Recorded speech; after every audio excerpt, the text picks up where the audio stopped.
नमोबुद्धाय, जय भीम. माझ्या महाराष्ट्रातील बांधवांनो, माझ्या बौद्ध समाजाच्या आया बहिणींनो, आज मी तुम्हाला माहिती देणार आहे की आचरणशील बौद्ध समाज का निर्माण नाही झाला. कारण की आचरणशील बौद्ध समाज निर्माण होण्यामागे अनेक घटक काम करत आहे.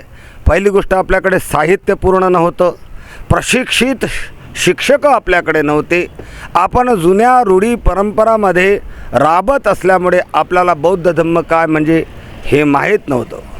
परंतु 70 वर्षामध्ये आमच्या गावागावामध्ये आमच्या मुली MA MCOM झाल्यात, BA बॅचलर झाल्यात, BSc झाला.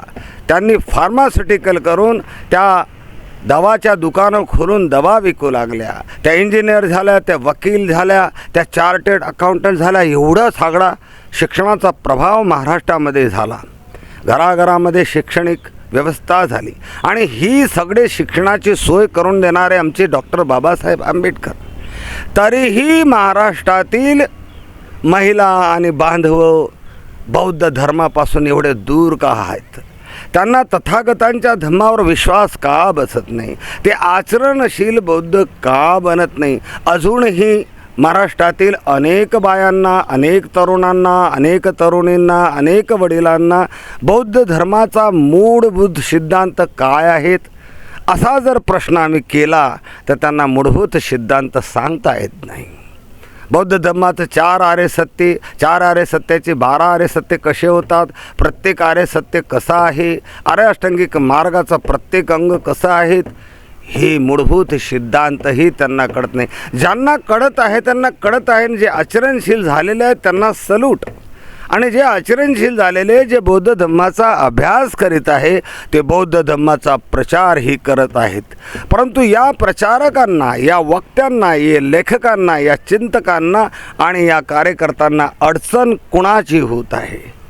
ह्या महाराष्ट्राच्या लोकांची होत आहे, आमच्या महिलांची होत आहे, आमच्या अंधश्रद्धाळू बांधवांची होत आहे, आमच्या उद्धट बोलणाऱ्या तरुणांची होत आहे, आमच्या उद्धट वागणाऱ्या तरुणींची होत आहे. आमचा आचरणशील बौद्ध समाज का निर्माण होत नाही याच्यामध्ये सर्वात मोठी बाधा असेल, अडचण जर असेल तर ती महाराष्ट्राची महिला आहे.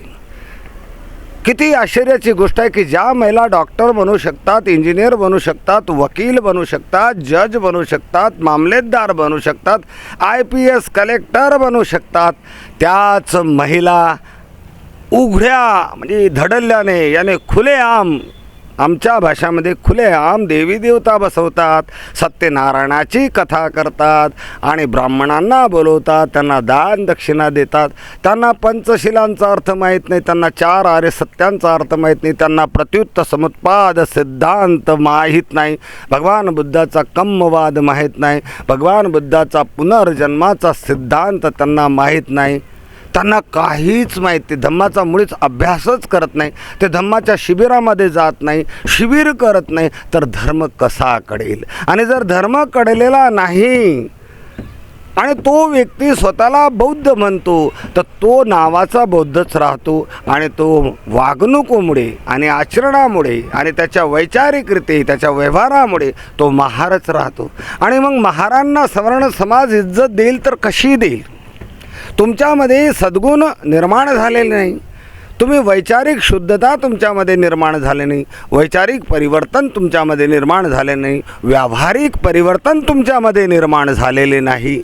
फक्त तुम्ही चांगले कपडे घालतात, शिक्षण घेतात आणि उद्धट बोलतात, त्यामुळे तुम्हाला कशी काय कोणी इज्जत देणार? हा महत्त्वाचा प्रश्न आहे. तर आमचा आचरणशील बौद्ध समाज का निर्माण झाला नाही? की आमच्या बाया आमच्या बाबासाहेबांशी बेईमान झाल्यात, आमच्या बाया आमच्या बौद्ध धर्माशी बेईमान झाल्यात. त्यांनी भगवान बुद्धाच्या धम्माला स्वीकारलं नाही, त्यांनी भगवान बुद्धाच्या धम्मामध्ये श्रद्धा निर्माण केलीच नाही, त्यांनी बौद्ध धम्माचा अभ्यास केलाच नाही. ते जुनी रीतिरिवाजांना चिकटलेल्या आहेत. अजूनही त्या चुळा घालतात हिरवा, मांग भरतात, गळ्यामध्ये मंगळसूत्र घालून स्वतःला पतिव्रता समजतात. ह्या खुड्या भावनांमध्ये त्या राचत आहेत. त्या 70 शिंगीला जात आहे, साईबाबाला जात आहे, आणि माणूस मेला तर दारू पेत असेल तर त्याच्या तोंडामध्ये त्या क्वार्टर घालतात, क्वार्टर ठेवतात त्याच्या प्रेतयात्रेजवळ. तो पान खात असेल तर त्याच्या तोंडात पान घालतात, त्याच्या कपाळावर ते रुपयाचा शिक्का ठेवतात. काय काय नाटकं ह्या बाया करतात. का करतात? कारण की त्यांना बौद्ध धर्मामध्ये श्रद्धा नाही, ते बौद्ध धर्म शिकत नाही, ते जाणून घेत नाही. म्हणून त्यांच्या मगजमध्ये, त्यांच्या दिमागामध्ये हे खुडे रीतिरिवाज भरलेले आहे. आणि खुडे रीतिरिवाज ज्या बायांच्या मनामध्ये आहे, त्यांच्या व्यवहारामध्ये, त्यांच्या विचारांमध्ये, ती जी संतान पैदा करेल. म्हणतात की आई ही पहिला गुरु असते.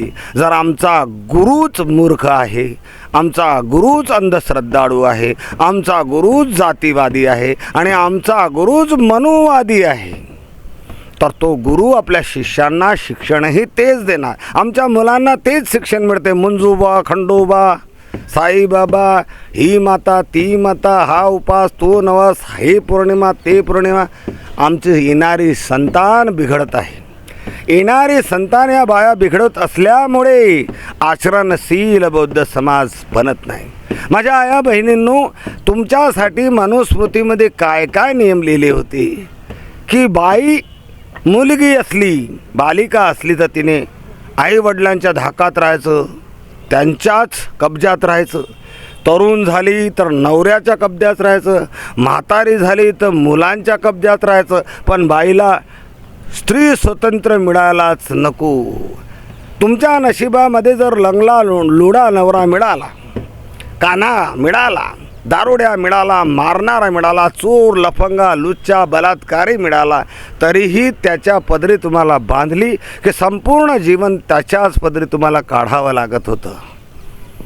ह्या पुरुषांच्या गुलामीतून तुम्हाला बाबासाहेब आंबेडकरांनी काढलं आणि ह्या गुलामीमध्ये टाकायचं काम मनुवाद्यांनी केलं.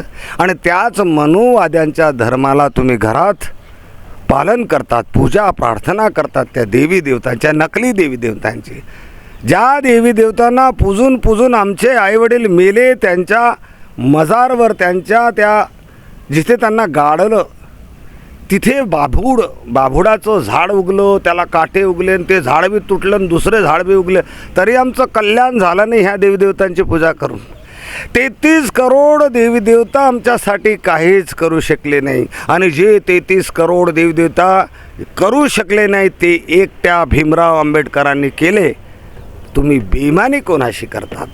बाबासाहेब आंबेडकरांची. तुम्ही अपमान कोणाचा करतात? बाबासाहेबांचा. आणि तुम्ही छळतात कोणाला? तथागत बुद्धांना. जेव्हा बाबासाहेब आंबेडकरांनी 1956 साली महारांना बौद्ध धर्म दिला तर ब्राह्मण म्हणायचे, महारांनी बौद्ध धर्म बाटवला.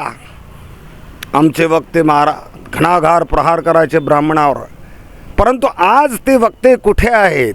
आज तो सुशिक्षित समाज कुठं आहेत? तो बघतो की माझी मावशी बी अंधश्रद्धाळू आहे, माझी आई बी अंधश्रद्धाळू आहे, माझी बहीण बी अंधश्रद्धाळू आहे, माझी वहिनी बी अंधश्रद्धाळू आहे. आणि माझी बायको माझ्या नावाचं कुंकू लावते, माझी बायको माझ्या नावाचं मंगळसूत्र घालते, हिरव्या बांगड्या घालते, पैजण घालते, वडाच्या चक्रा मारते. तो का थांबवत नाही? त्याने थांबवायला पाहिजे. कारण की तुम्हाला ब्राह्मणांनी बोललेलं तुम्हाला रुजलं की महाराजांनी बौद्ध धर्म बाटवला, तर तुम्ही कोणता बौद्ध धर्म शुद्ध ठेवत आहात? म्हणून आया बहिणींनो, बऱ्याच गोष्टी आहे मनुस्मृती. शक्तीना पेन शूद्रस्य न कार्यो धन संचयो धनमाही साध्य शूद्रस्य ब्राह्मणानेव बाधती.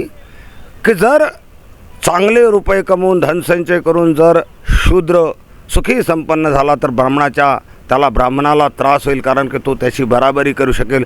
म्हणून धनसंचयाचा अधिकार शिणला. त्याला शस्त्र धारण करायचा, लढाई लढण्याचा अधिकार शिणला, त्याच्याजवळ हिसकावला. राजसत्तेचा अधिकार हिसकावला, विद्या अर्जनाचा अधिकार चांगल्या घरामध्ये राहू देत नव्हते. चांगले घर बांधलं, तोडून टाकायचे, चांगले कपडे घातले तर मारायचे, कटिंग करू देत नव्हते, दाढी काढू देत. अशा गलिच्छ जीवनामधून तुम्हाला फक्त आणि फक्त बाबासाहेब आंबेडकरांनी काढलं. आणि तुम्ही किती बेईमान की त्या बाबासाहेब आंबेडकरांनी तुमच्या उदयासाठी, तुमच्या सामाजिक, धार्मिक, वैज्ञानिक, तुमच्या आर्थिक आणि तुमच्या विद्या ह्या सर्व क्रांतीसाठी तुम्हाला बौद्ध धर्म दिला, 3 रत्न दिले. त्या 3 रत्नाचा तुम्ही खुल्लेआम अपमान करीत आहेत. ह्या देवीदेवतांना सोडावं लागेल, ह्या जुनी परंपरांना तुम्हाला सोडावं लागेल. आचरणशील बौद्ध समाज निर्माण करण्यासाठी घराघरामध्ये भगवान बुद्ध आणि त्यांचा धम्म हा ग्रंथ वाचन झाला पाहिजे.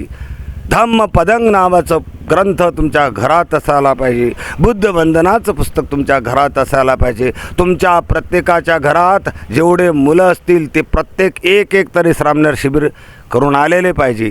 जेवढ्या मुली असतील त्या प्रत्येक मुलींनी महिला शिबिर करून आलेल्या असल्या पाहिजे. मुलं मुली बघायला जातात तर प्रश्न करतात, किती शिकली आहे, का कशात इंटरेस्ट आहे, गाणं येते का, वाद्य येते का, लिखता येते का, असे प्रश्न करतात. पण कोणीही परिवार असा प्रश्न करत नाही की बौद्ध धम्माचे मूलभूत सिद्धांत काय आहेत सांगून दाखव. बौद्ध धम्माचे किती शिबिर तुने केलेले आहेत ते तू सांगून दाखव. पंचशील, अष्टशील, 10 शिलांचा अर्थ सांगून दाखव आणि बौद्ध धर्म कसा महान आहे हे सांगून दाखव. अशी कोणी परीक्षा घेत नाही. जर अशी परीक्षा ठेवली की जर ज्या मुलीने कमीत कमी 2 शिबिर 10-10 दिवसाचे अटेंड केलेले असतील, ज्याला बौद्ध धर्माचे 4 आर्य सत्यांचा सिद्धांत, आर्य अष्टांगिक मार्गांचा सिद्धांत, तिला 10 पारमिता, प्रत्युत्त समुत्पाद सिद्धांत तिला माहीत असेल, अशाच मुलीशी मी माझ्या मुलाचं लग्न करेल, अशा वर पक्षानं संकल्प करायला पाहिजे.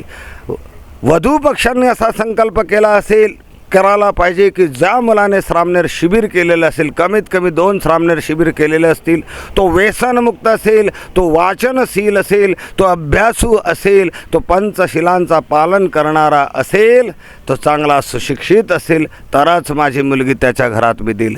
असं जोपर्यंत होत नाही तोपर्यंत बाया सुधरत नहीं, तोपर्यंत मानस सुधरत नहीं, तोपर्यंत बियर के दुकान बहुत अच्छी तरह चले चे, चिकन का दुकान भी बहुत अच्छी तरह से बिक्री करेगा और सत्यानाश हो रहा है. महाराष्ट्रीयन बौद्ध बदनाम अक्खी दुनिया में हो रहा है. उत्तर भारत के लोग गाली दे रहे, गुजरात के लोग गाली दे रहे, MP के लोग गाली दे रहे, राजस्थान के लोग गाली दे रहे, पंजाब, हरियाणा, हिमाचल सभी गालियाँ दे रहे, बोल रहे हैं 70 सालों में महाराष्ट्र के बौद्धों ने क्या करके दिखाया. उन्होंने अपनी घटना भी बना कर नहीं दिखाई. उन्होंने अपने रीति रिवाज छोड़कर नए बौद्ध के रीति रिवाज नहीं बना पाए और तुम हमें उस महाराष्ट्र की धरती के लोगों की बात कर रहे हो गाढे जी. आम्हाला हे असं ऐकावं लागते. आणि आचरणशील झालात, ज्ञानी झालात, गुणी झाला, शिलांचं पालन करणारा झालात तर त्यात तुमचंच कल्याण आहे. म्हणून आपल्या मुलांना आया बहिणींनी शिक्षण द्यायला पाहिजे. आधी आया बहिणींना सुधारावं लागेल, अंधश्रद्धेतून मुक्त व्हावं लागेल, धर्माचा अभ्यास करावा लागेल आणि आपल्या लहान लहान मुलांना घरात धर्म द्यावा लागेल, धर्माचं शिक्षण द्यावं लागेल. पंचशील तोंडीपाठ पाहिजे, त्रिरत्न वंदना तोंडीपाठ पाहिजे, मंगल महामंगल सुत्त तोंडीपाठ पाहिजे, पराभव सुत्त तोंडीपाठ पाहिजे, 7 बोध्यांग तोंडीपाठ पाहिजे. जोपर्यंत अशी स्थिती तुम्ही निर्माण करत नाही तोपर्यंत आचरणशील बौद्ध समाज आम्ही निर्माण करू शकणार नाही आणि भारताला बौद्धमय आम्ही करू शकणार नाहीत. जय भीम, नमो बुद्धाय. आपल्या समाज टीव्हीला सबस्क्राईब करा आणि बेल आयकॉन दाबा.